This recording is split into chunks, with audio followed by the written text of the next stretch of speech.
BJD छाड़िले सीमाराणी इस्तीफा नहीं supremo नवीन पट्टनायक को चिट्ठी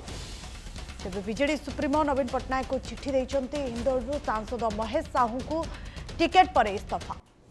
व्यक्तिगत समस्या पर इस्तीफा देउथिबा उल्लेख बीजेडी हिंदोल विधायिका सीमाराणी नायकों इस्तीफा वर्तमान बड़ खबर आसुची जितेबले गतकाली मुख्यमंत्री नवीन पट्टनायक बीजेडी सुप्रीमो मुख्यमंत्री नवीन पट्टनायक जिते बीजेडी टिकेट घोषणा करते असंतोषर निया बाहर को आसी बीजेडी भितर कारण विधायिका रही सीमाराणी नायक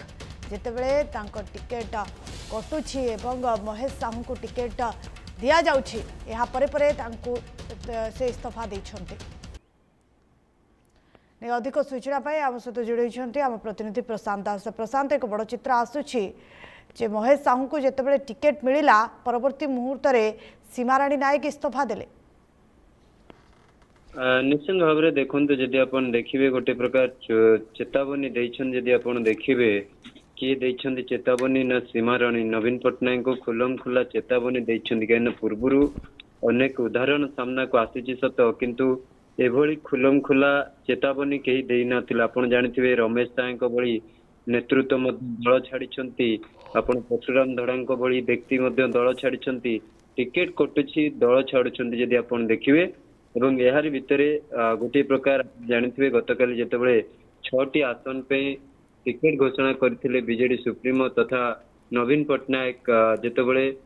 टिकेट घोषणा करथिले सेतेबेले सीमाराणी नायक आपण जानिथिबे जे रहउछन्ति हमर हिंदोलर विधायक तांकर टिकेट जेतेबेले कटिची सेतिकी बेले से गुमर खोलिछन्ति काहेकना से सीधा सड़क असंतोष व्यक्त करी टिकेट न मिलवा परे से सीधा सड़क जदि आप देखिए पदरु से इस्तीफा देइछन्ति एवं बीजेडी को बाय बाय करिछन्ति जा कहा जाउछि आज से बीजेडी रे शामिल हेबे आउ किछि समय परे जार सूचना रही भारतीय जनता पार्टी रे विधिवत भाव रे से शामिल हेबे भारतीय जनता पार्टी को से रमेश साहू भली योगदान करेंगे। रमेश साहू आपन जानिथिबे निकट रे जेतेबेले दल छाड़िले ता पर मुहूर्त से भारतीय जनता पार्टी सामिल होते एवं हिंदोल जदि आप देखिए सीमाराणी नायक से अवस्था जीवे किंतु आमर जदि प्रसंग को जीवे आपण सीमाराणी परे पालिका कहीं आप जानिथिबे गतकाली बरीर सुनंदा टिकेट कटिची आपण रघुनंदन को टिकेट कटिची एभली तमाम नेता जदि आप देखिए टिकेट कटुची तेबे जेतेबेले टिकेट सेमानंकर कटिची तेबे कहा जाई परिबो एठी गोटे बड़ कथा जे सेमाने गतकाली असंतोष व्यक्त करिसेंति यार भितर आपण जानिछंती किंतु असंतोष व्यक्त कला परे आपण देखिबे सेमाने वर्तमान सुधा पदक्षेप नै नांती किंतु सीमाराणी असंतोष व्यक्त न करी मध्य से तांकर पदक्षेप नै सारिछंती एवं कहिसेंति सीधा सड़क जदि आपण देखिबे जे आउ बीजेडी भली नाही मु संगठन तैयारी कले किंतु मु टिकेट काटी दिया गला कांगना से सिटिंग विधायक रहिसेंति जेतु तांको टिकेट मिलु नाही से तांकर असंतोष जाहिर करवा स्वाभाविक कथा एवं यदि आपण देखिबे एहारी भितरे गोटे प्रकार से वार्ता देइछंती अन्य मानकु मध्य भय करिवार नाही यदि आमको दल अणदेखा करूची आमे मध्य दलरु बाहरी जिबार असुविधा नाही एभली मध्य से निजर इस्तीफारु सीधा सड़क स्पष्ट करूछंती जे आमे टिकेट फेरैबार असुविधा नाही आमको यदि टिकेट मिले नाही आमे मध्य दल छाड़िबार कोनोसी असुविधा नाही तेरे से दृष्टिकोण से दल छाड़ी आपण देखिए कहीं गतकाली टिकेट कटिथिला एवं से बहुत आशावादी थिले जे मु टिकेट पाइबी जेहेतु मु सिटिंग विधायक रही किंतु जेतेबेले टिकेट कटिची से असंतोष व्यक्त करछंती एवं दल को छाड़िबा सह दलर जो माने टिकेट बुझुचंती सेमानंकु मध्य सीधा सड़क से काठगड़ा को टाणीचंती आपण देखिए एवं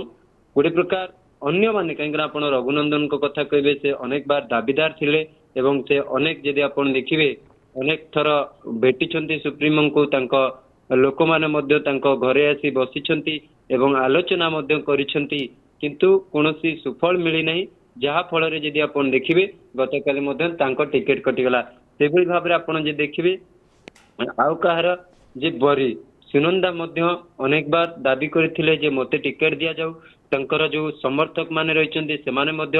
ଏକତ୍ରିତ ଗୋଟେ ଦିନ ହେଇଥିଲେ ଏବଂ ସେମାନେ ନବୀନ ପଟ୍ଟନାୟକଙ୍କୁ ଚିଠି ମଧ୍ୟ କରିଥିଲେ ପତ୍ର ମାଧ୍ୟମରେ ଯେ ଆମ ବିଧାୟକଙ୍କୁ ଆପଣ ଟିକେଟ ଦିଅନ୍ତୁ। କିନ୍ତୁ ଗତକାଲି ଯଦି ଆପଣ ଦେଖିବେ ତାଙ୍କ ସ୍ଥାନରେ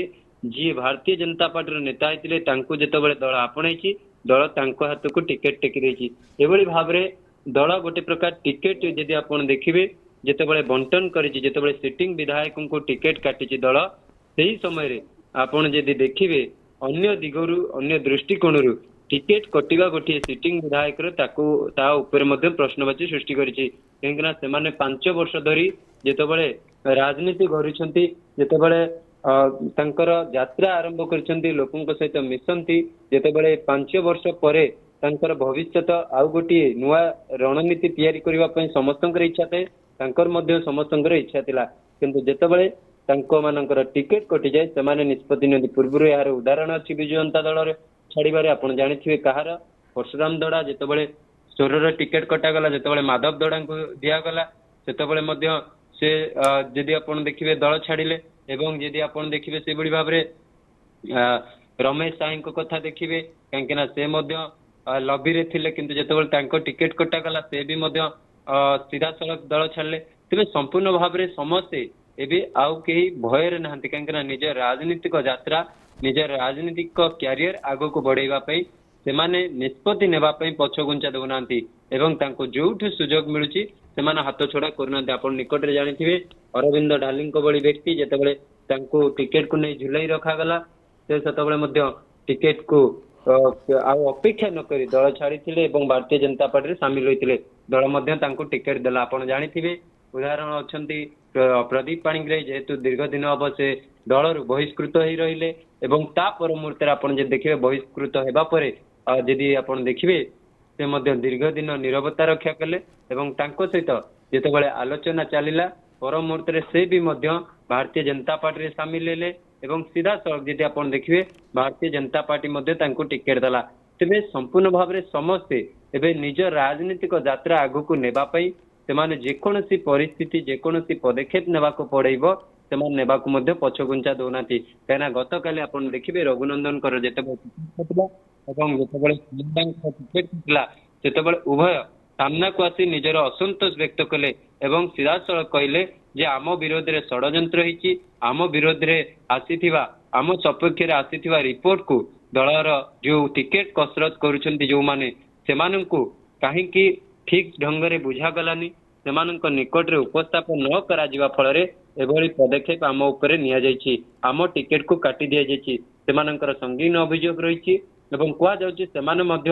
ଯଦି ତାଙ୍କ ସହିତ ବୁଝାସୁଝା ନ ହେବେ ସେମାନେ ମଧ୍ୟ କୌଣସି ମୁହୂର୍ତ୍ତରେ ପଦକ୍ଷେପ ନେଇପାରନ୍ତି। ଏବଂ ସେଭଳି ଭାବରେ ଆପଣ ନିମାପଡା ଯଦି ଯିବେ ବିଧାୟକ ସମୀର ଦାସଙ୍କ ଟିକେଟ ମଧ୍ୟ ନିକଟରେ କଟିଛି ଏବଂ ତାଙ୍କ ଟିକେଟ ଯେତେବେଳେ କଟିଛି